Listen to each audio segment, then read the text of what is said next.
What's up, YouTube?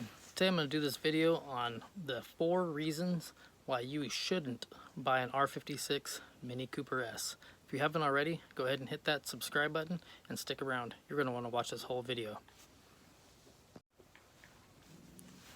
No matter which Mini Cooper you're interested in owning or buying, or you already own, join my Facebook group. It's called Mini Cooper DIY.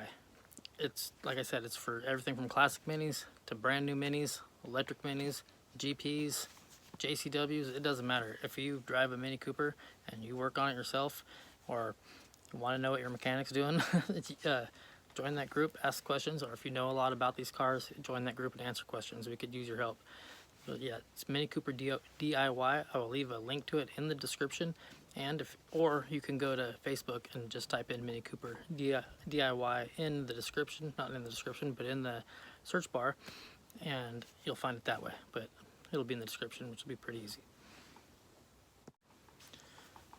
I want to make sure I make this clear that I'm not saying don't buy a Mini Cooper S. Obviously, this is what's behind me. I have an R56 Mini Cooper S right behind me. I love the car, but these 4 things that I'm about to mention are reasons that if these 4 things are reasons why you shouldn't buy one if those pertain to you. They're not going to pertain to everybody, but if they pertain to you, it might not be the car for you. It might be still. This is just to give you you can make an educated decision for yourself before you buy the car. But the first reason why you shouldn't buy a Mini Cooper S is if you're the type of person who just isn't going to do the scheduled maintenance. If you're just prone to putting off oil changes and you're just like, I'm not going to do it, or I'll do it in 20,000 miles, or I'll do it next weekend, and then next weekend comes and you're like, oh, I'll do it the weekend after that.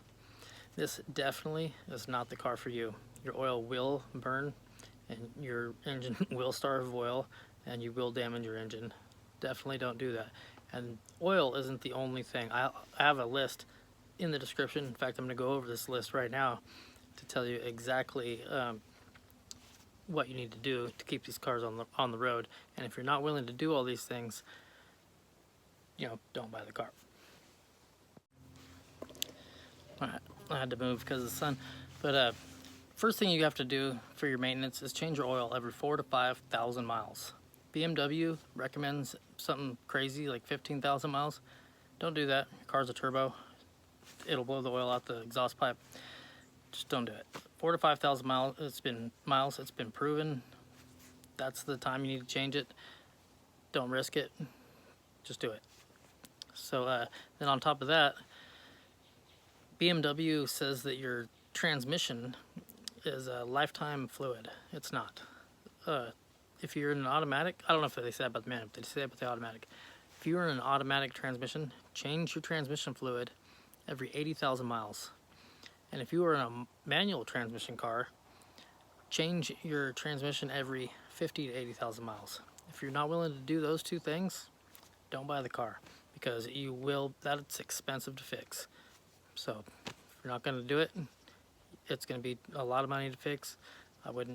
Why have the headache? Just buy something that doesn't have that issue, which I don't really see an issue. It's just BMW kind of lying to you, telling you it's a lifetime fluid. You got to change transmission fluid in every car.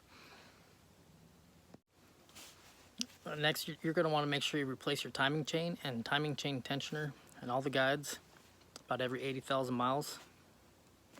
It's it's the same as having to replace your timing belt on a Toyota Corolla. You got to do it. It's more expensive. Do it yourself. It's a lot less expensive, but it still needs to be done every 80,000 miles.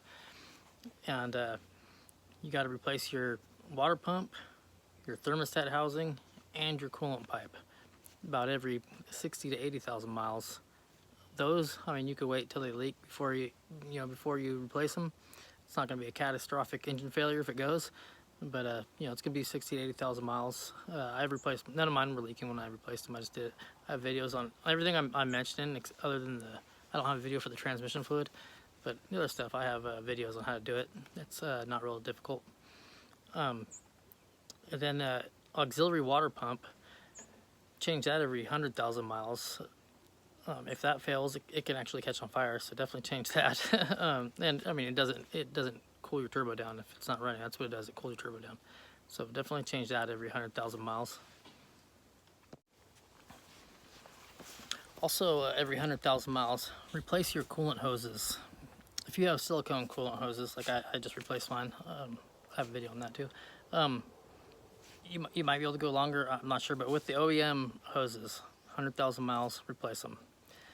And that leads me on to the second reason why you shouldn't buy a Mini Cooper S, or an R56 Mini Cooper S. If you're not mechanically inclined, if you're just one of those people that just, you're like, oh, I can't do it, I gotta have somebody else do it. Or if you're that person and you can't afford to have somebody else do it. These aren't cheap to take to the shop. They're pretty expensive to take to a shop. That's why, you know, I do it all myself.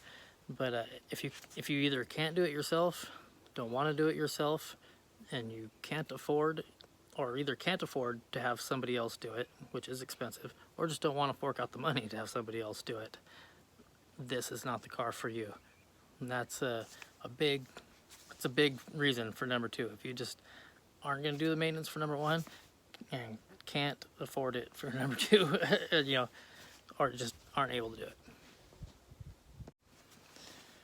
All right, the number three reason why you wouldn't want to buy a Mini Cooper S R56 or an R56 Mini Cooper S is if it's going to be your only car and you're looking for a family car. It's just not big enough for that. Especially if there's you, a wife, and 2 or 3 kids, you might have room to get you all in there, but you're not going anywhere with, you know, you're not going camping in it. You have room to put stuff, but you can't put your kids, so you have to leave them at home. So it's definitely, if it's your only car, it's not a good family car. But if you have other cars, you know, I would skip number 3. I would still recommend it. There's other models of Mini Coopers. I'm not saying don't buy a Mini Cooper, but buy a Clubman or a Countryman or something. Yeah, you know, go to the dealership and look and see what size Mini Cooper you want. And for a family car, I would say you know, a Countryman is going to be much better than just a regular Cooper S hatchback like I have. So yeah, that's my recommendation for number 3. And the number 4 reason why I wouldn't recommend buying an R56 Mini Cooper S. If you're looking for a car that rides smooth, like you know, like a Cadillac or something, this is not it. These come with a pretty sporty suspension, and to have a sporty suspension, it has to be relatively stiff, so you're not getting a bunch of body roll, and you know, you can hang corners, and it handles really well. That's why they handle like a go-kart. If you ride in a go-kart and a Cadillac, you're not going to compare the two ever for any reason. So if you're looking for a really smooth riding car, I just definitely wouldn't get probably any Mini Cooper, but you know, stay away from the R56 Mini Cooper S for sure.